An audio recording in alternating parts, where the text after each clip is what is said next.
Thank you for watching, liking, commenting, sharing, and subscribing right now.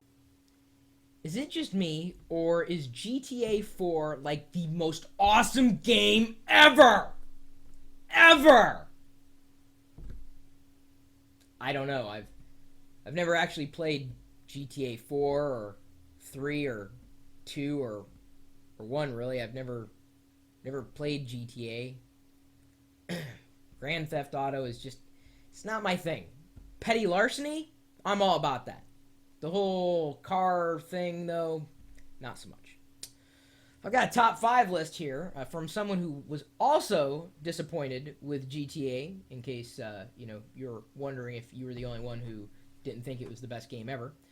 This is from Coley. He says, "Hey Chris, love the show. I'm a diehard GTA fan, and I waited very excitedly until midnight, April 29th, 2008, for the release of GTA 4. I purchased the game, went home, and spent the night in heaven." His words. "But now I regret buying the game before renting it first. While I'll agree that it is by far the best GTA game, I do have to rant about some major flaws with it. So I've written a top 5 list for the reasons not to buy GTA 4. So if you are considering, maybe picking it up as a stocking stuffer this holiday season, don't really know why you would want to stuff that in your stocking, or somebody else's really, unless you had some kind of vendetta, some kind of death wish. Number 5. From the second that I started playing the game, I noticed one thing: the weird camera angles. It starts with the fact that Nico walks ungodly slow, and running is not much faster. The camera will not stay directly behind him, so it takes a lot of readjusting to get it correct. Did I say that name right? Nico? Nico? Nico?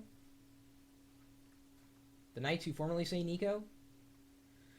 Number 4, GTA 4 received way too much hype over its online play. First of all, the maps are way too big for the small number of people trying to play in a match. The maximum number of people that can play in a match is 16, and even then, the maps are still way too big. The maps are essentially entire chunks of the city, large chunks, and that makes it hard to find anybody. The limited number of cars on the maps also adds to the frustration. Also, when you connect to online multiplayer, you are put into a party, and then you wait for more people to come. But unlike in other games, there isn't a timer counting down for the start of the match. The host has to start the game. So, if the host doesn't want to start the game, or if the person is left, then you're stuck waiting. And the longer you're stuck waiting, then the more people will begin to leave. Number 3, the auto-aim system needs to be revamped. It is close to impossible to switch from one enemy to another, and even that is choppy.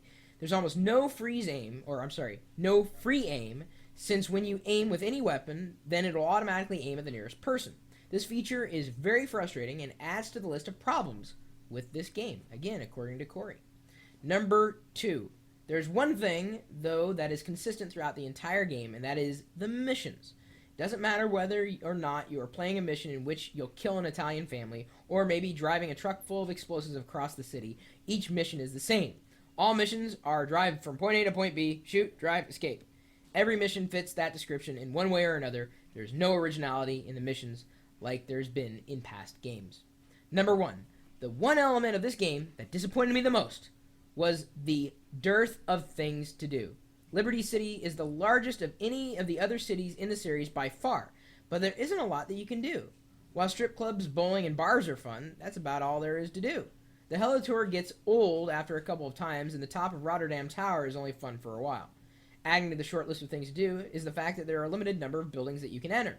In Star Junction, which is the accurate depiction of Times Square, there aren't any buildings that you can enter. No shops, restaurants, theaters, or any other entertainment centers. I don't understand why Rockstar would spend so much time building such an amazingly beautiful game with such accurate depictions of real-life places, but then leave us hanging with a limited amount of things to do with it. If I were to rate this game, I would rate it a 2 out of 5. The good aspects of this game just don't outnumber the problems. I still like the game very much, and I still like the GTA series in general, but I have to say that I was very disappointed in this game. Hopefully Rockstar will be able to fix some of these things in the next one. Thanks for taking your time to read this list. Coley. And the reason why I pointed this out was obviously not because I'm a GTA fan, because I've never played the game, but I thought this was a very well-constructed list of feedback. Very well. These are his perspectives. This is his belief. And I've always been the type of person that I really only complain about the things I care about. Because if I don't care about it, you're never going to hear me say a word, good or bad, about something. It's just the kind of person I am.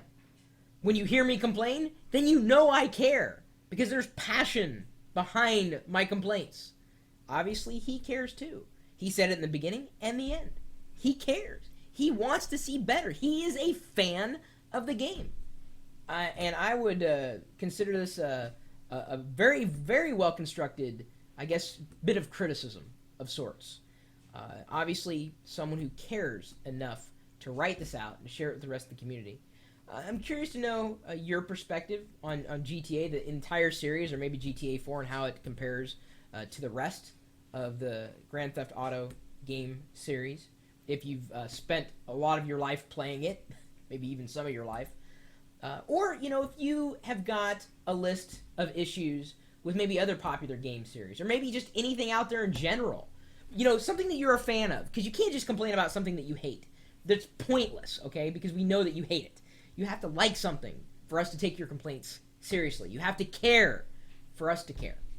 My email address is chris@pirillo.com. You will never find me online playing this game. It's just not my thing.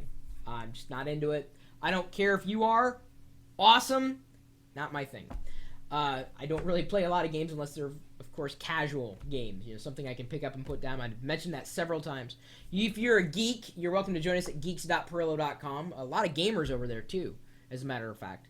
A lot of people talking about hardware and software and the latest games and video cards. And every day, people are talking about this stuff either on geeks.pirillo.com or in the chat room that I've got here sewn into the video experience. This is a live video feed that's going out, and I record these videos live before they get sneezed out onto the internet. And I stream this video live 24 hours a day, 7 days a week, in conjunction with this chat room, which you are more than welcome to become a part of, at live.pirillo.com. We'll see you later.